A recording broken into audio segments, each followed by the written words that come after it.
Hey, this has been Bailey at Sloth Performance. We're also going to do a street tuning video today. So with that bike, we're going to basically show you parts of what I do for street tuning, like I pin the ECU, hook up Woolwich, and everything like that. So we're going to go ahead and show you parts of what I do and like a brief overview of street tuning and what that is versus dyno tuning. And if you didn't see my last video, here's the motorcycle, 2025 Silver Gixxer 1000. M4 exhaust, DNA filter, stock stacks for now, mostly stock.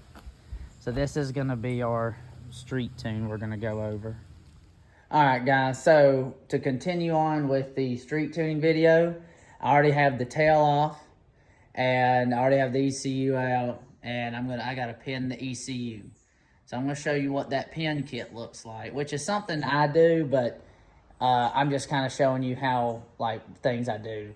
So with street tuning, I basically have to pull the tail off and get to the ECU connectors and pin in a pin kit to the connector and go from there. Okay, so this is what the pin kit looks like. We have different little pins that I have to put into this connector, and after that, I mean, that's pretty much pinned, and then this little piece will go to the log box, so that'll be coming up shortly for you guys. It's gonna take a minute for me. Okay, so we got her pinned. So that went on for y'all, and then we also went ahead and removed the servo motor.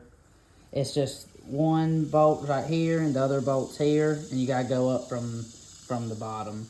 So that way there's room in here, because my Woolwich data logging things I usually shove back here in the tail. But yeah, now I'm gonna go ahead, put this ECU back in it, put the base file in it, go from there.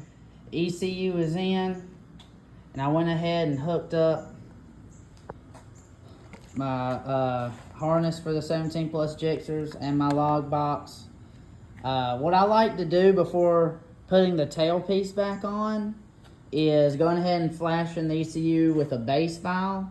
That way, if any of those pins for some reason didn't seat, I don't have to take the whole tail back off. So right now I'm putting the base file in it, and she's writing. Let's fire it up.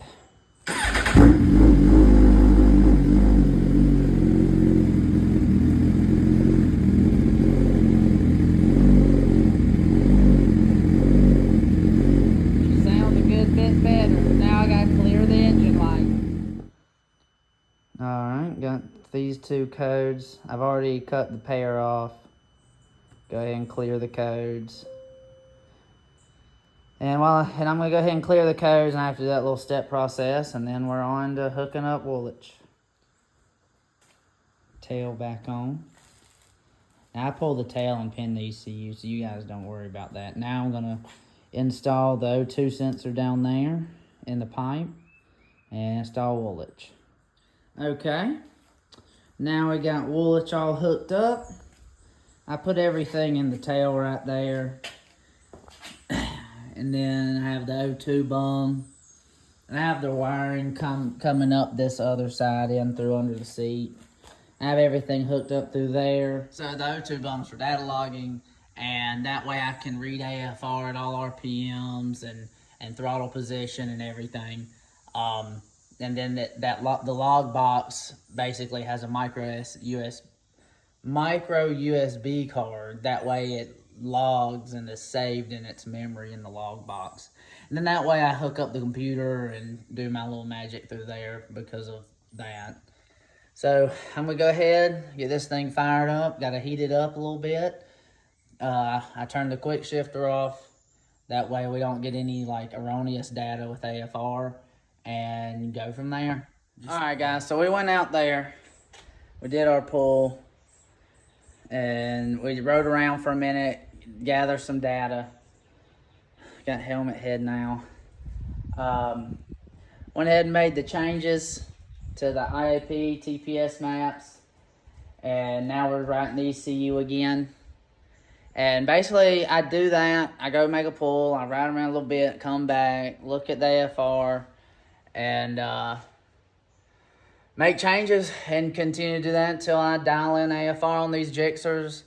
I dial into 13.0, and you know, this is basically an overview of the street tune. So I mean, I'm not giving tips, tricks, like craziness, like in depth telling you how to street tune or nothing. But this is just kind of going on what I do with the street tune. So probably not the best video in the world, but it kind of gives you a little overview of what I do and what to expect. So yeah, we'll just keep on chugging. Alright guys, we finished up the street tune. I went ahead and pulled Woolwich off, and here she is. Customer's going to pick her up soon. So this is just, as I've said, it's just a basic overview of the street tune. I don't have anything to like video me like going out and making pulls yet.